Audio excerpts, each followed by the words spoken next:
guys, welcome back. Recently we interviewed a nurse practitioner, Marcy Holmes, who works at a hospital. We asked a couple questions and we hope you guys enjoy. Let's get into it. Who am I here with? Marcy Holmes. And what do you do? I am a nurse practitioner. What motivated you to become a nurse practitioner, and how did you decide on this career path? Well, first I went to college for math and physics, and then I decided to transfer and change to nursing, which is what everyone was telling me I should do. My grandmother was a nurse. Anytime anybody was hurt, it would make me take care of them in the house. The nurse practitioners I met in my clinical rotations and being seen as a patient like in college really inspired me. What was your high school career like? Well, I was in high school in the 80s where not everybody took AP classes, but I went to a really good public high school in New York. I did Regents courses, extended enriched studies, which is like honors. I had a really good GPA, pretty much all A's and B's. I didn't really know what I wanted. I graduated kind of young. I was only 17 and went to college at 17. I wanted to maybe do advertising or business. And then on the other side, I wanted to do nursing. So they were all very different things and it was hard to decide. So I didn't really have a clear idea of what I wanted to do in high school. And what college did you go to? I went for 1 year to State University of New York, College of Oswego. Then I transferred to the University of Buffalo and I got a bachelor's degree in nursing science. Then I started working, and where I worked at the University of Rochester Hospital, if you're working there, you're allowed to start taking graduate school classes for free. So I immediately started my graduate program. Years later, I got a postmaster's at UMass Worcester Medical School, Graduate School of Nursing. Can you share some insights into the different work settings nurse practitioners may choose, such as hospitals, clinics, nursing homes, or private practices? You can work as a nurse practitioner in a variety of settings, inpatient, outpatient. The thing about primary care is it's very broad and diverse, whereas sometimes when you work in a specialty, you become an expert of a narrow area of healthcare.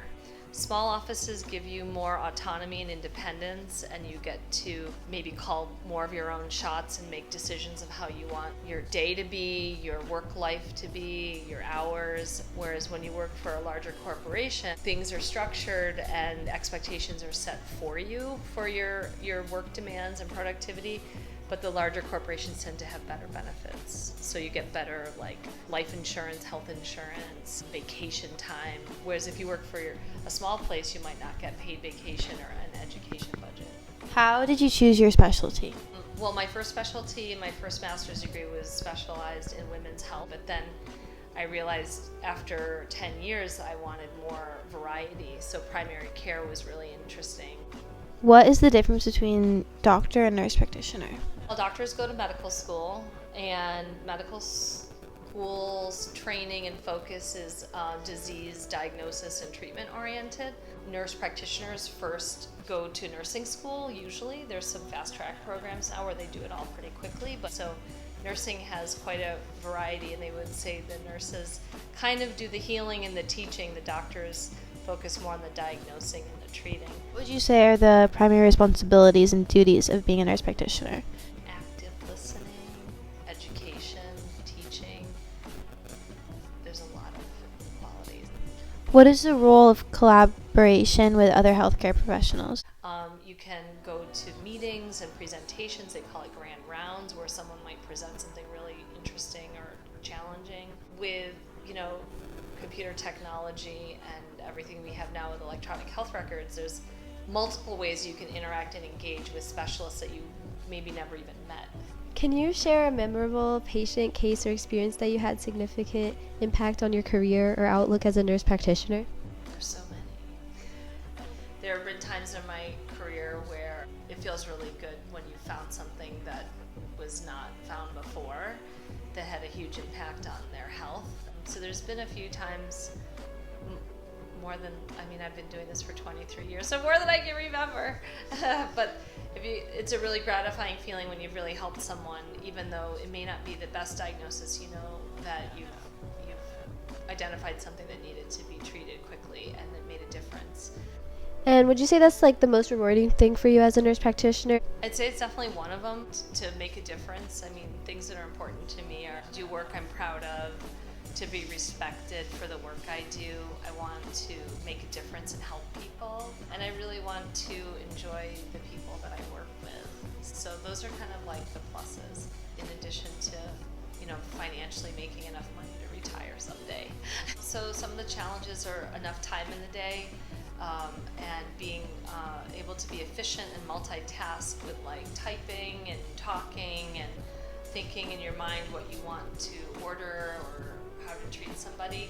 But when you get really good at it, then the patients don't even notice that you're typing on the computer while you're talking. Like, you're able to make eye contact, have an impact while doing multiple things at one time. What advice do you have for students interested in pursuing a career such as a nurse practitioner regarding like educational pathways and specializations? There's many ways to become a nurse and many paths that can bring you to becoming a nurse practitioner. I'm a big fan and in favor of, being a nurse and then actually working as a nurse as you progress to becoming a nurse practitioner. That's what I think is really valuable for just growing up and growing as a professional. What are some values or principles that you believe are most important for someone considering this career? Well, to do no harm, privacy, accountability, time management. There's so many.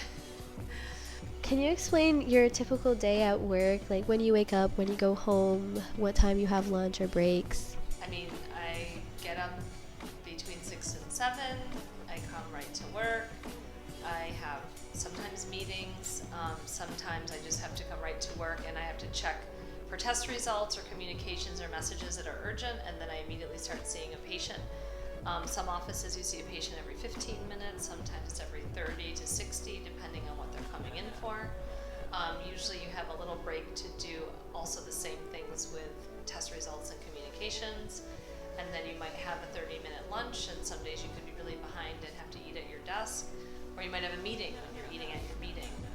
You tend to see patients for 8 hours of the day, and then you have extra administrative time on top of that, your lunch break and paperwork time before and all at the end of seeing patients. How do you handle your work-life balance? It varies week to week and month to month. I have a partner who handles a lot of the home front in the evening, and that makes it a lot easier for me to work for long days a week, and then my turn is the days that I'm not preoccupied at work. It's hard to remember to schedule, self-care and exercise, but I'm pretty active, like walking and on my feet. It's a challenge. It's definitely a challenge, and there's different times in my life where I'm better at it than others. When you're new, it's a lot more stressful because there's a lot of things you haven't done or seen yet. But again, you want to master knowing what you know and knowing what you don't know and getting help and guidance. So it takes extra time to get help and guidance, and with time you get better at it. And some people are just better at it overall. They just know how to pace themselves. And how would you say that you handle stressful situations? It varies, depends.